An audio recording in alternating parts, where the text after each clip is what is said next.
สบายดีบรรดาท่านครับมาพบกันอีกแล้วกับช่อง YouTube อุ่นแก้วคนกับข่าวก็ต้องขอขอบใจบรรดาท่านที่เข้ามารับเบิ่งรับชมและกด Subscribe กดไลค์กดแชร์ก็คือเก่าบรรดาท่าน EP นี้ก็สิมาเว้าเรื่องผู้แทนนี่แหละยังอยู่เรื่องผู้แทนอยู่มาเบิ่งแล้วก็บ่แปลกใจที่ว่าประชาชนลาวพากันโวยพากันบ่พอใจในกรณีที่ว่าสมาชิกสภาแห่งชาติที่มีผลงานดีเด่นที่มีผลงานกวดสอบรัฐบาลผัดบ่มีชื่อลงสมัครเลือกตั้งในการเลือกตั้งที่จะมาถึงนี้เพราะว่าจะเป็นท่านนางวาลีเวชสพงษ์เนาะแล้วก็มีท่านคำประสิทธิ์แล้วก็มีอีกหลายๆท่านก็ยกเตสองท่านนี้ขึ้นมาก่อนแต่ว่ามาเบิ่งแล้วบัดว่าผู้ที่เป็นทิมแล้วนะผู้ที่มีประวัติบ่แจ้งผู้ที่มีปัญหาเรื่องปัญหาการเงินการคำกินเฮกินดินกินทรายกินตลาดตาลีพัวพันพวกจีนเท่าจีนอย่างพัดเอาไว้อยู่พักประชาชนปฏิบัติลาวก็ยังเอาไว้อยู่แบบคือทำนองข้าเจ้าว่ากับแมนแท้อันนี้ว่าตกตังผัดไปนั่งสลงตกตังผัดไปนั่งโซฟาข้าเจ้าว่ากันอย่างนั้นมันก็แมนอันนี้เฮามาเบิ่งแล้วเฮาก็เห็นได้เลยเอาในกรณีต้องขออนุญาตเอ่ยสื่อคือกรณีท่านบุญจันทร์ศรีวงศ์พันธ์อดีตเลขาพรรคแขวงและเจ้าแขวงเสียงขวางจังสิมีปัญหาบ่แม่นง่ายสมัยเพิ่นยังเป็นเจ้าแขวงเสียงขวางที่ผ่านมาเนาะบ่ว่าจะเป็นเรื่องความโปร่งใสอีหยังต่างๆการขายดินให้นักลงทุนจีนการเซ็นสัมปทานให้นักลงทุนจีนมาสัมปทานบ่อแฮอยู่แขวงเสียงขวางไปพัวพันกับพวกจีนเทาไปยึดเอาตลาดอยู่แขวงเสียงขวางที่เป็นของนักลงทุนลาวแล้วขายตลาดอยู่แขวงเสียงขวางให้นักลงทุนจีนกระทึกหนึ่งหนองคือภาษาชาวบ้านเขาว่าจนบ่มีอันเอาแล้วนะอันอดีตเจ้าแขวงผู้นี้หั่นนะแต่ว่าพรรคประชาชนปฏิวัติลาวก็ยังเอาไว้อยู่ก็ย้ายขึ้นไปนครหลวงเวียงจันทน์บัดว่าเลือกตั้งมาเพิ่นแค่แรกมีสื่อเป็นผู้ลงสมัครเลือกตั้งอยู่แขวงเสียกวางเพราะว่าอ้าวคันกินอยู่แขวงเสียงขวางแล้วเพิ่นย้ายไปแขวงเสียกวางก็สิบ่ไปกินแขวงเสียกวางอีกบ่บัดนี้ล่ะคำถามมันเป็นจังซั่นซื่อๆดอกเพราะว่าไผก็ฮู้ได้ว่าท่านเจ้าแขวงผู้นี้น่ะมีปัญหาเรื่องกินเงินกินคำแต่ก็ยังเอาไว้อยู่อันนั้นแหละเมื่อเปรียบเทียบใส่ผู้แทนหลายๆฐานที่ตั้งใจเฮ็ดเวียกกวดสอบรัฐบาลเพื่อให้เกิดความโปร่งใสในเวลาที่ประชุมสภาก็ต้องได้เฮ็ดหน้าที่ของตัวเองในการอภิปรายกวดสอบความบ่โปร่งใสของรัฐบาลอันนั้นก็คือหน้าที่และเวียกงานของสมาชิกสภาแห่งชาติหรือว่าสสสมันก็เป็นอย่างนั้นคือเขาห้องว่าสสน้ำดีเพิ่นว่าบ่มีสื่อหลงก็ย้อนหยังก็ไป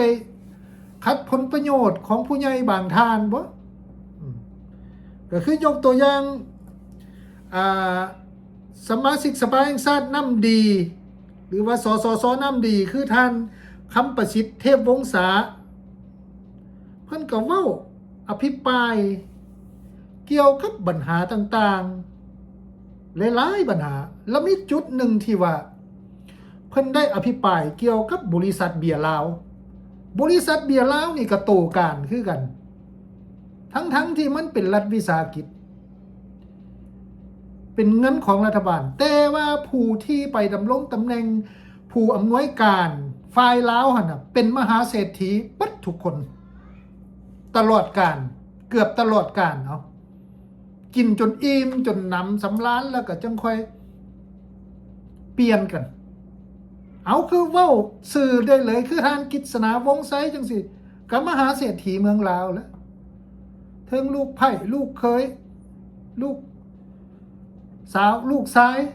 กะหั่งมีเป็นดีเบิดกะย้อนเงินหยาดเหงื่อของคนลาวเบื่อเมาคนลาวเห็นบ่ต่อมาก็แม่นหยังก็แม่นทานสุนทรที่ว่าเสียชีวิตไปแล้วก็เป็นมหาเศรษฐีก็ไปเบิ่งเถอะแม่ดินของท่านสุนทรอยู่ไสดินของท่านสุนทรนี่อยู่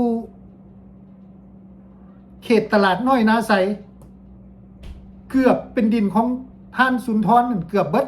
เป็นดินของครอบครัวของอันนั้นแหละมันมีสสผู้หนึ่งกล้าที่จะอภิปรายเรื่องนี้มันก็ดีแล้วเด้มันก็เฮ็ดให้คนลาวนี่ตาสว่างเฮ็ดให้คนลาวนี่ฮู้แจ้งเห็นจริงคนลาวต้องการสสหรือว่าผู้แทนแบบนี้เขาต้องการคนดีๆคนขยันเฮ็ดเวียกแบบนี้ผัดว่าพรรคประชาชนปฏิวัติลาวเพิ่นบ่เลือกเอาอันนี้แหละคันซั่นก็ให้ท่านไป